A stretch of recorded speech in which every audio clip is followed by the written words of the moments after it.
होने में। तो पूर्व सीएम शिवराज सिंह चौहान को जब लोगों ने देखा तो लोगों ने उनकी नारेबाजी शुरू कर दी और फिर शिवराज सिंह चौहान कार से उतरे और उन्होंने लोगों से मुलाकात की, हाथ मिलाया, लोगों ने उनके साथ सेल्फी ली, महिलाओं से मिले, उसके बाद वो चले गए। जी ठीक है, मैं इस पर आता हूँ आपके पास। आलोक जी, आपके पास आ रहा हूँ। एक लंबे वक्त तक रमन सिंह को मुख्यमंत्री के तौर पर छत्तीसगढ़ की जनता ने देखा है और अब बीजेपी का दूसरा चेहरा जो मुख्यमंत्री बना है रमन सिंह के अलावा, क्योंकि 15 साल तो रमन सिंह ही रहे, ऐसे में रमन सिंह से बेहतर कर जाने की चुनौती विष्णुदेव साय के पास रहेगी। रमन सिंह के पास प्लस ये था कि एक सरकार गुजरने के बाद उन्हें 2 टेन्योर और मिले थे और जैसे जैसे किसी पद पर आपको वक्त गुजरता है तो आप उस काम की बारीकियां समझने लगते हैं। यहां बिल्कुल एक नई जिम्मेदारी विष्णुदेव साय के लिए, हालांकि केंद्र में जिम्मेदारी निभाई है, मंत्री रहे हैं, विधायक भी रहे हैं, लेकिन ये एक बिल्कुल अलग तरह का अनुभव रहेगा उनके लिए। आसिफ जी, चलिए भारतीय जनता पार्टी क्योंकि बात चल रही तो भारतीय जनता पार्टी का ही उदाहरण ले लेते हैं।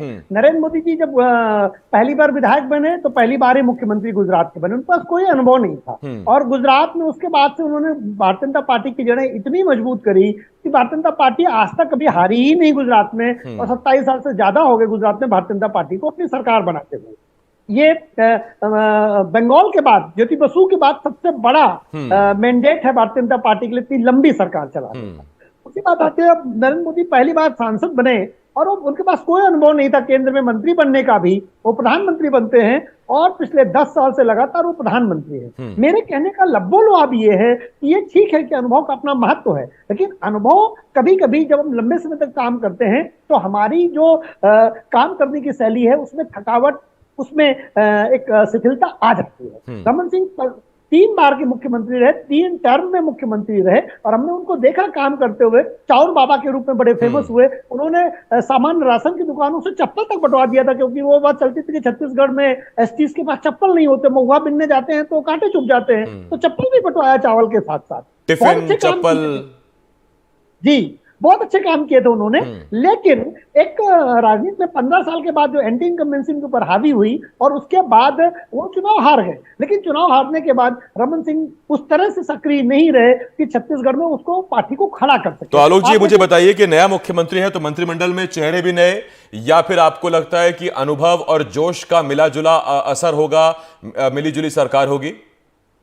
मुझे लगता है मध्य प्रदेश में जो 2 डिप्टी सीएम, इसी से आप देखिए सीएम ज्यादा यंग है, लेकिन जो डिप्टी सीएम है उसमें से जो देवड़ा जी हैं वो 6 बार के विधायक रहे हैं, मिनिस्टर भी रहे हैं, तो अनुभव का तो सामंजस्य लेकर चलना ही पड़ेगा भारतीय जनता पार्टी को। आप छत्तीसगढ़ में भी इसी तरह की कोई सरकार देख सकते हैं, ऐसी सरकार देखेंगे जहां अनुभवी लोग भी होंगे, यंग भी होंगे। डेमोक्रेसी की खूबसूरती भी यही है। और दूसरा, मैं हमेशा कहता हूं कि अगर कोई सरकार बनती है तो अगर 18 साल से कोई मुख्यमंत्री, रमन सिंह 15 साल मुख्यमंत्री रहे, उन्हें वहां पर रहना चाहिए। दूसरी बात, तो बात एक और चल रही थी कि बीजेपी में अति केंद्रीकरण आ गया किसी भी पार्टी में। कांग्रेस में जब जो जिताता है वही निर्णय करता है लोकतंत्र में। लोकतंत्र में जब इंदिरा गांधी जिताती थी पार्टी को तो इंदिरा गांधी तय करती थी कि राज्य में कौन नेतृत्व करेगा। अब मोदी जी जिता रहे हैं, ये चर्चा तो इतनी गहरी है सर, इस पर हम सारा दिन बैठकर बात कर सकते हैं। आजादी के बाद 75 सालों की सियासत 15 मिनट में तो समेटने से रहे। मैं आलोक सर बस बहुत छोटे में आपसे पूछना चाहता हूं बिल्कुल यही सवाल, आपको क्या लगता है मंत्रिमंडल में सर बिल्कुल नए चेहरे, एंटी इनकम्बेंसी क्योंकि मंत्रियों के खिलाफ भी रही होगी, या फिर आपको लगता है कि अनुभव और जोश का एक मिश्रण रहेगा, एक मिक्सचर रहेगा? ये विनय जी से प्रश्न है मुझसे। विनय जी से। अच्छा, आसिफ देखिए, वैसे आलोक जी ने भी वो बात कही है, और जो ये चर्चाएं चल रही हैं कि पूरा गुजरात फार्मूला लागू कर दिया जाएगा, सब कुछ बदल दिया जाएगा, ऐसा नहीं है। ऐसा अगर होता तो मध्य प्रदेश में जो 2 उप मुख्यमंत्री शपथ लिए हैं वो इसी सरकार में, शिवराज जी की सरकार में पहले मंत्री थे, तो इसलिए जो है कुछ नहीं बदला जाएगा, इसके साफ संकेत। हाँ, ये बात जरूर है, जैसे मध्य प्रदेश में जो पुराना मंत्रिमंडल था उसमें से करीब दर्जन भर मंत्री हार गए, 2 के टिकट कट गए, तो आधा मंत्रिमंडल तो अपने आप जो है बदल गया।